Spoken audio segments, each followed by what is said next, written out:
Hello friends, my name is Pooja and I welcome you all to P-eduKUL Digital Learning Solutions.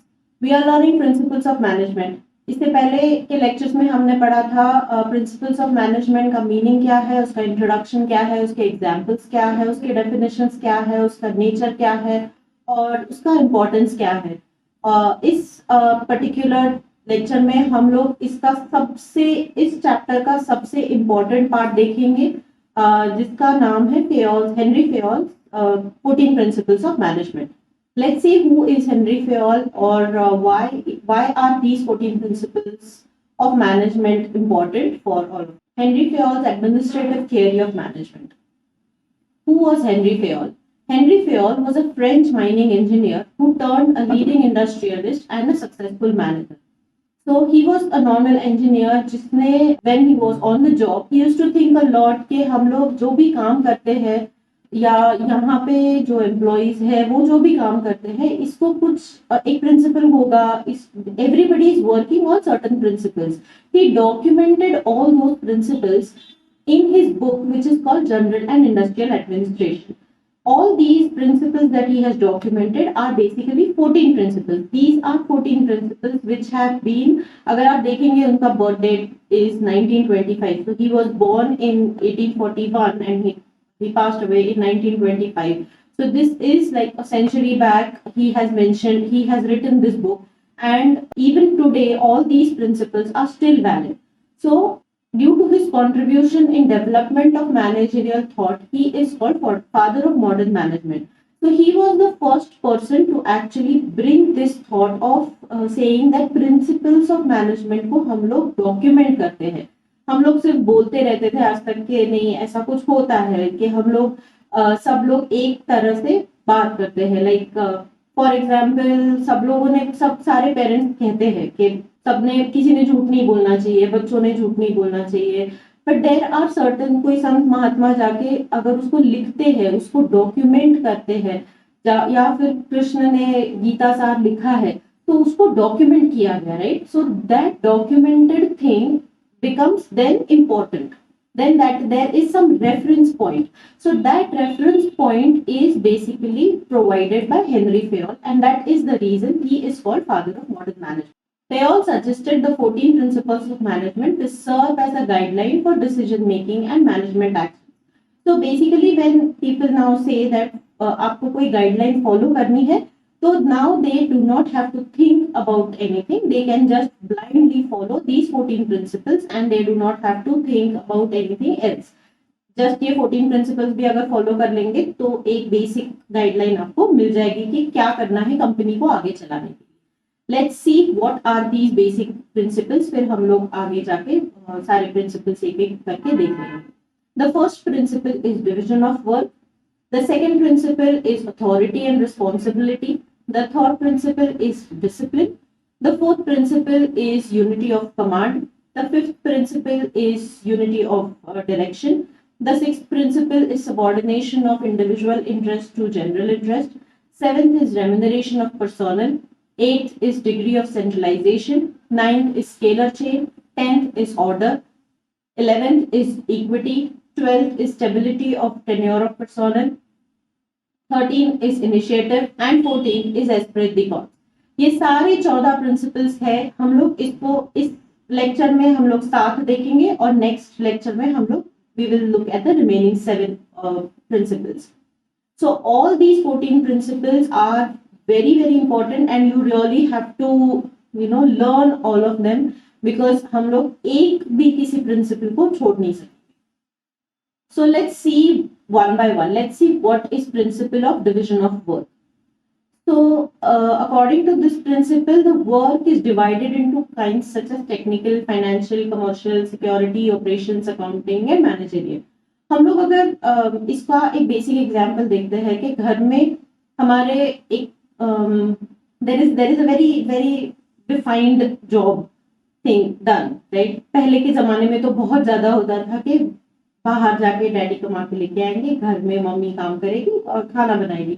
So this was division of work which was done based on which every person used to do his or her own job and जिसकी वजह से क्या होता था, every person was becoming efficient in his or her own job, because of which क्या होता है because वो efficiency जो बढ़ती है जिसकी वजह से every person will then feel motivated to work. It is assigned to employees as per their qualities and capabilities. So अगर आप जो पिक्चर्स है नीचे को देखेंगे तो उसमें अगर आप देखेंगे कि there is a band. Now when there is a band, in a band, if there is a guitarist and there is a drummer, एक म्यूजिक बैंड में if a person जो सिंगर है उसको अगर आप बोलेंगे कि नहीं आप जाके ड्रम बजाओ, so that person will feel demotivated, right? That person will feel that no, I am actually a singer. I cannot go and beat the drum because the drummer is sitting behind, and I am actually a lead singer in the orchestra. So basically, when a person's capabilities are to sing, the person has to be assigned a job accordingly. So every time a person's qualities and capabilities are to be judged, he has to be assigned a job accordingly. So इसकी वजह से क्या होता है, every person will then feel motivated to work, every person will feel better, every person, और काम भी अच्छे से हो जाए, right? उसकी वजह से the person who is going to sing better, the person who is going to be the drummer is going to do his job better. So the work is going to happen better, and obviously the whole atmosphere in the organization is going to stay in a much better way. So this is basically principle of division of work. We will take one more example which is of teaching. अगर हम लोग college में जाते हैं तो there are different professors assigned to different subjects. So if you say that every subject के लिए अगर हम लोग एक प्रोफेसर को लेते हैं कि नहीं आप केमिस्ट्री भी आप ही सिखाओ, फिजिक्स भी आप ही सिखाओ, बायोलॉजी भी आप ही सिखाओ, अकाउंट्स भी आप ही सिखाओ, मैथ्स भी आप ही सिखाओ, so that professor will go and say that okay, I am going to be extremely tired and I am not going to teach the students henceforth. Right? So ultimately that professor is going to leave the job and go. So every time you have to find out what are the capabilities and qualities of the professors, and what are the special which particular subjects the professors are going to teach, and then accordingly that professor will have to teach that particular subject only. So this is the principle of division of work. The next principle will go ahead. The next principle is that of authority and responsibility. So authority is the right to take decisions. It is necessary to get the things done appropriately from subordinates. Authority always comes with responsibility. Now, अगर आप if you go to cricket, for example, तो cricket में if a captain is given a responsibility to choose a team, and if the captain is given the authority, if the captain is given the authority to choose a team, then the responsibility of losses or winning will obviously fall on the captain himself. So basically when there is authority, the responsibility also has to be taken by the manager. So authority के साथ responsibility आती है, responsibility देते हो तो उसके साथ authority देनी चाहिए, is basically what the principle teaches us. So hope this is clear. Let's move on to the next principle. Principle of discipline, very very important principle. अगर किसी भी organization में discipline है ही नहीं तो definitely the organization will not move ahead. Discipline is the most essential of all the principles in the organization. Discipline helps to achieve the goals in the organization. Good discipline is the result of effective leadership. So it's the magic power that makes virtually everything unstoppable. So basically everything that a disciplined organization basically works towards a better organization. किसी भी it is basically a very known thing कि अगर आप disciplined हो तो आप किसी भी आप sports में, आप पढ़ाई में, आप किसी भी चीज में अगर आप disciplined है तो आप आगे जाएंगे, अगर आप disciplined नहीं है तो आप आगे नहीं जा पाएंगे. Similar is the case with any organization. The next principle is principle of unity of command. Now what is unity of command? Unity of command मतलब every member of the organization should receive order from only one superior. इसका मतलब क्या होता है, अगर एक बंदे को बहुत सारे सुपीरियर्स आके बार बार अलग अलग तरह के ऑर्डर्स देते हैं तो वो बंदा कंफ्यूज हो जाएगा कि मैं किसका काम पहले करूं, और वो कोई भी काम नहीं करेगा और ultimately there will be chaos in the organization. So that is the reason he says that usually speaking every member of the organization should receive orders from only one superior. That is called unity of command. This principle helps in managing conflicts and solving disputes among people in the organization. तो मतलब clear है कि मेरा boss मुझे काम देगा और मैं सिर्फ अपने बॉस की सुनूंगा. That's it. That is the clearest way of putting this principle across. It also helps in avoiding confusion. But there is also a way of putting forward कि अगर कोई भी अपॉर्चुनिटी आए कि मुझे किसी और को रिपोर्ट करना पड़े for a different project, it is possible that it can happen. हमने पहले के लेक्चर्स में ये देखा था that all the principles of management can be they are not law, they can be they are flexible enough, they can be they can change according to our needs, that they according to the needs of the organization. So similarly this also can be changed according to the need of the organization, but usually speaking this has to be followed so that there is least chaos in the organization, right? So each member should receive orders from only one superior. Next point, next principle, very important, principle of unity of direction. Now इसमें एक example बहुत simple है. This principle states that there should be only one head and one plan in every organization.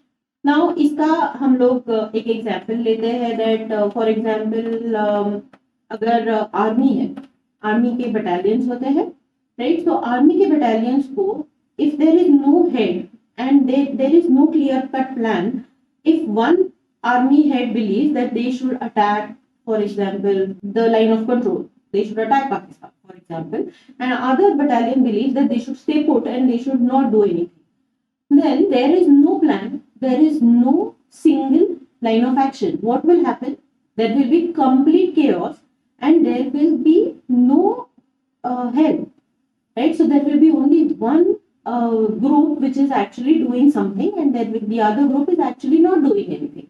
So even in organizations where there are different teams working together, so marketing team को लगता है कि हमको ये product launch करना चाहिए, right? In the market they are working towards that plan, and then there is sales team who is not working towards that plan. Sales team को पता ही नहीं है that there is certain product which is going to be launched by the marketing team और वो market करने की सोच रहे हैं और इनके पास कोई सेल्स प्लान ही नहीं है उस चीज का. So can you imagine the chaos that will happen when two teams do not know that that two teams do not follow one particular plan in one organization? If this thing happens, there is certainly going to be super chaos in the organization and the organization is definitely going to fail. So basically every organization should follow one plan, one superior. So basically unity of command का मतलब है one plan, one person, one superior, और unity of direction का मतलब है one organization, one plan. So you got the difference between unity of command and unity of direction. Next principle is principle of subordination of individual interest to organizational interest. So now what does this mean? According to this principle, the interest of an individual must be given less importance than the interest of an organization. Obvious है क्योंकि interest of an organization, मेरे को जो भी लगता है, me as an individual feels that I should do more of social service, but as an organization, the organizational interest is more towards profit making, then so be it. The organizational interest is more important than me as an individual. Even if I am the CEO of the organization, my interest is less important than the interest of the organization. The employee should protect the interest of the organization first and his personal interest should be subordinated. So even if I am the CEO of the company, I am still an employee of the company and my interest should come next. I should not push my personal interest before the organizational interests. Okay, so this is the principle of subordination of individual interest to organizational interests. The next is principle of centralization. Now, principle of centralization and decentralization. What is centralization and what is decentralization? हम लोग देखते हैं. Centralization refers to concentration and authorities.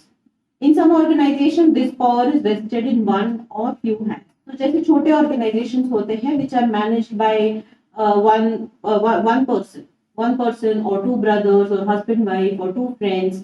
इनके ऐसे छोटे छोटे organisations होते हैं जो बहुत लिमिटेड ज्योग्राफिकल एरियाज में ऑपरेट होते हैं, जिनमें बहुत कम एम्प्लॉइज होते हैं. तो ऐसे स्मॉल ऑर्गेनाइजेशंस में सेंट्रलाइज्ड ऑपरेशंस होते हैं, right. But after a certain point this cannot happen. So after a certain point, when the organization starts to grow, when you have more people, when you have like 100 and 200 and 300 and 400 people, you need to have more of space, you need to have more of managers. One person or two people cannot handle the entire organization.